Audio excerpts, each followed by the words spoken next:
Associate needed in PA, not too far from where I am standing in Center City, Philadelphia, on the night or day of the first Eagles home game. I'm here with Dr. AJ, and he's going to share that he needs help. He's looking to bond with an associate dentist to share what I call, AJ, the joy of full contact arts and crafts on people that don't want to be there. That is dentisting. So share with us.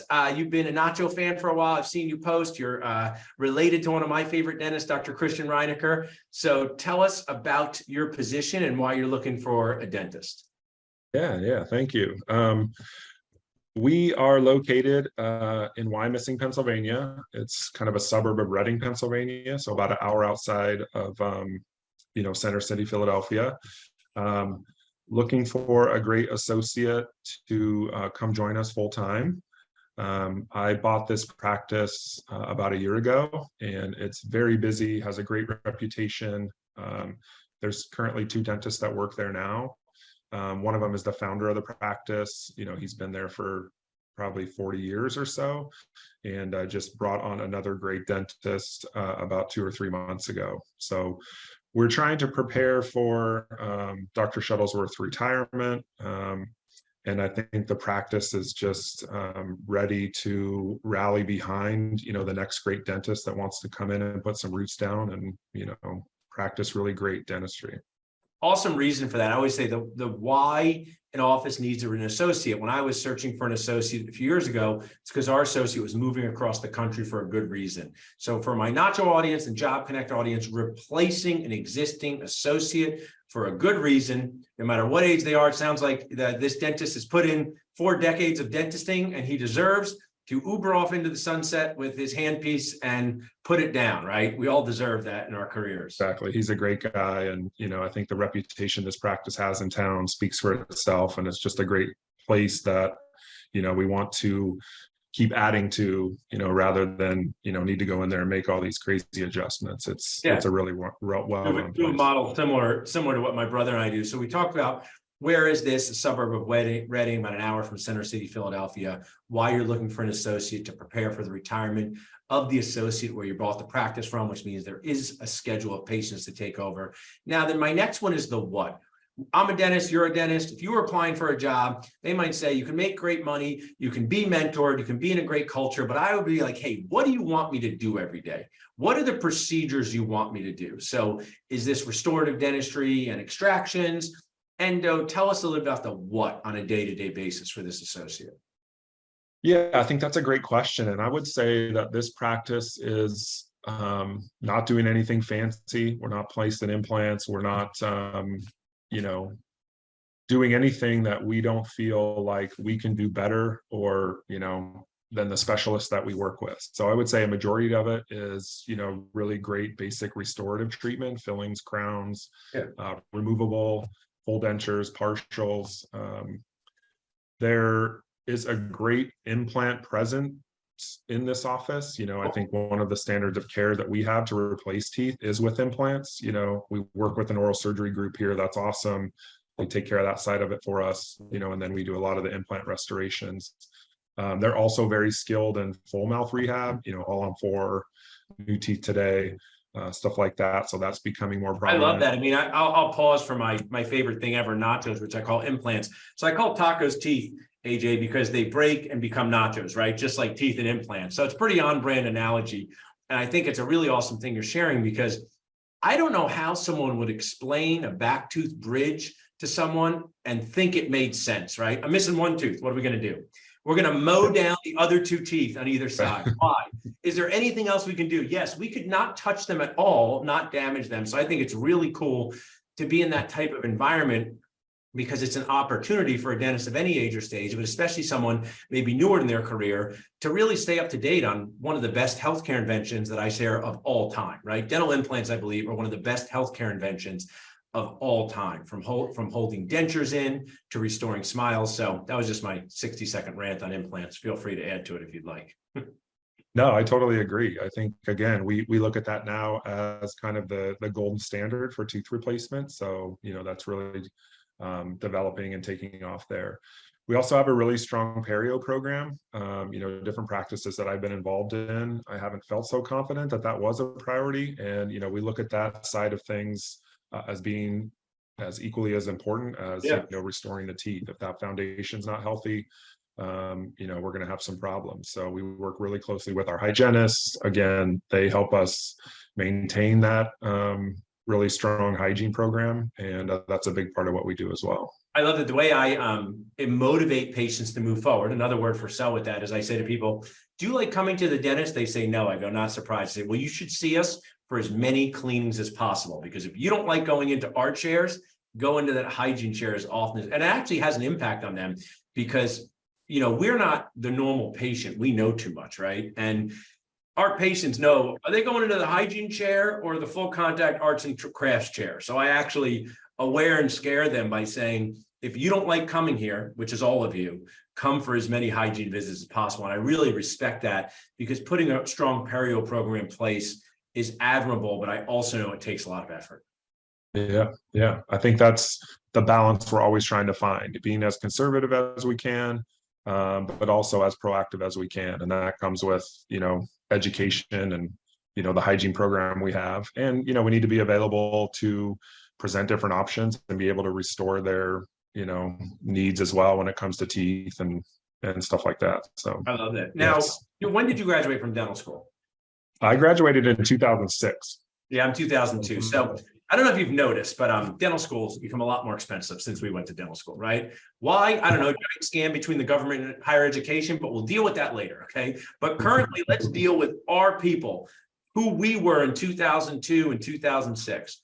So you're coming out of dental school, maybe you have a few years experience, but you have a lot of debt. You have to pay back debt. You have to eat food. You have to pay your rent. So what can someone expect to earn? If someone like, hey, Dr. A, this sounds great. What kind of compensation structure could I expect to earn if I took this job full time? Yeah, I think that's a great question too, and something that we're really transparent about. I think one of the great things that we're fortunate enough to be able to do in our profession is practice with autonomy. And, we can do the procedures we want to, and, refer the ones that we don't. But knowing the patient population, the demographic, and the numbers that are coming out of our office, I would have no problem guaranteeing that a full-time dentist at this office could make at least $200,000. And with different bonuses and different ways to also look at paying them in addition to that $200,000 more compensation, that's something that we're more than happy to do. And I think is only fair, Yeah, I mean, creating win-wins like that, I do the same thing, right? Give people the security of knowing that you value them, and then also the opportunity, incentive, motivation to make more money, AJ, by helping more people. I mean, here's something that'll really make dentists feel uncomfortable. The more money you make, the more people you help. How do you like that, Dennis? Not many people from dental school like that, right? But the more money you make, the more patients you help. And of course, it always starts with helping the patient-centered first.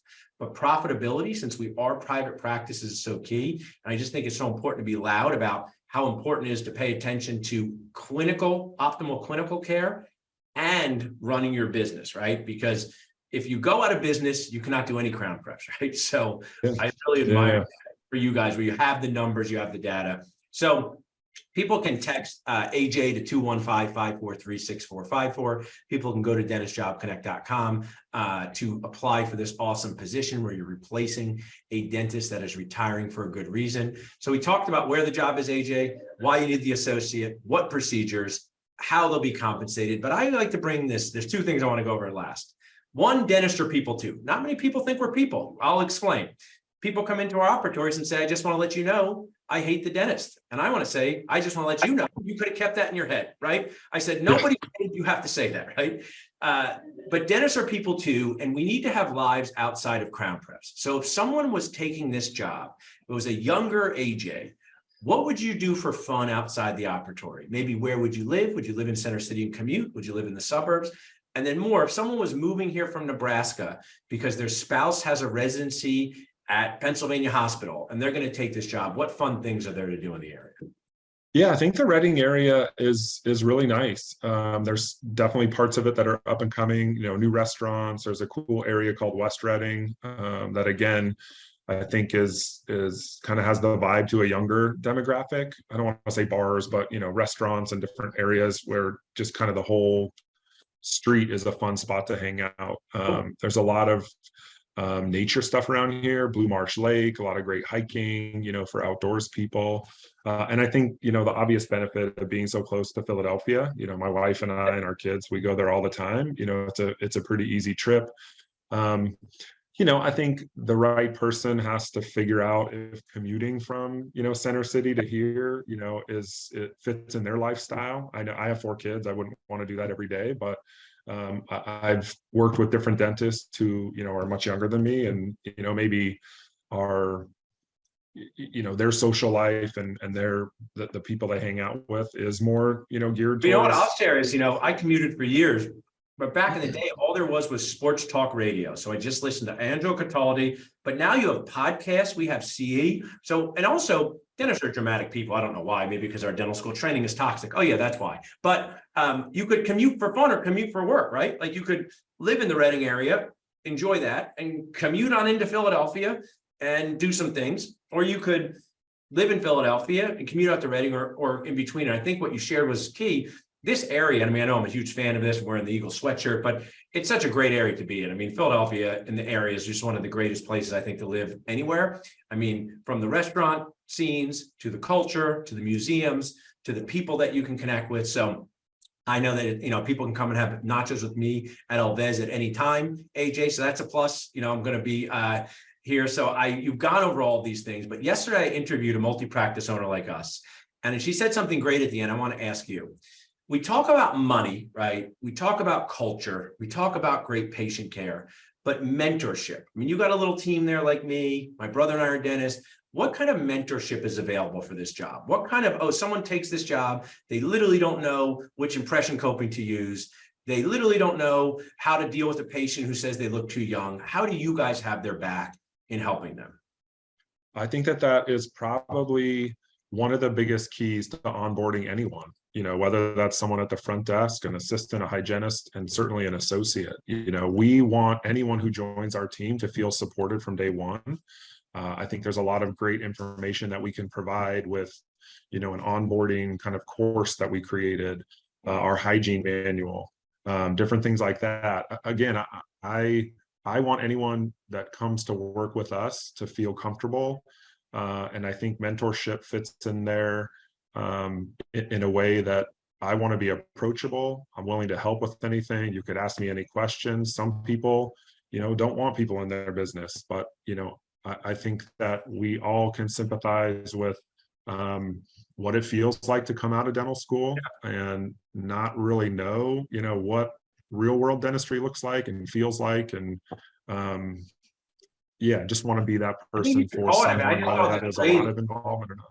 I have a sense that you run practices like my brother and I call it mentorship on demand. Sometimes it's through a phone, sometimes it's through FaceTime, sometimes through text, sometimes it's walking into an operatory, me telling Mrs. Smith, knock it off. You're not being very nice to my new associate. I don't necessarily say that in those terms, but I think that mentorship on demand is super key. I think people forget how lonely it is to be a dentist in your operatory. It's you, the assistant, and the patient.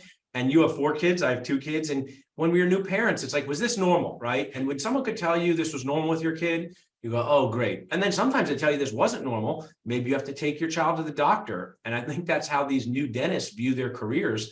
And I don't know if you have experienced this, but some of our associates who were trained through the pandemic, they just didn't get the repetitions that I did in dental school. And it's a difficult place to be in. Mm-hmm. Yeah.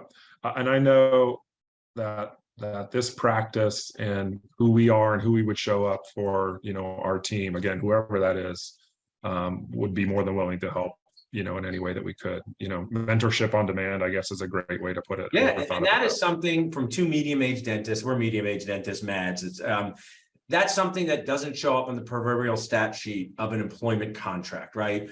Guarantees show up, restrictive covenants show up, days show up, but for anyone who's watching this, that is what you're looking for in your career, someone who has your back. And I so appreciate you supporting Dentist Job Connect, Dr. AJ. People can text AJ to 215-543-6454 or visit dentistjobconnect.com and can't wait to see you face-to-face here in Philadelphia in just a couple of weeks. Yeah, thanks a lot. I appreciate the time too. Thank Thank you. you.